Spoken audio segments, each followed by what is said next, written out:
హరే కృష్ణ. అందరికీ నమస్కారం అండి. ఈరోజు మనం భగవద్గీత 2వ అధ్యాయం 24వ శ్లోకం చూద్దాం.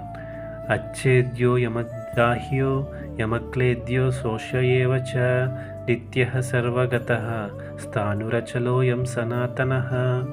అర్థం: జీవాత్మ ఛేదించుటకు వీలులేనిది, నీటిలో కరిగించుటకు వీలులేనిది, దానిని దహించుట గాని శోషించుట గాని సాధ్యము కాదు. అది నిత్యము, సర్వవ్యాపకము, మార్పురహితము, అచలము, సనాతనమై ఉంటుంది అని శ్రీకృష్ణ భగవానుడు అర్జునుడితో అంటున్నారు.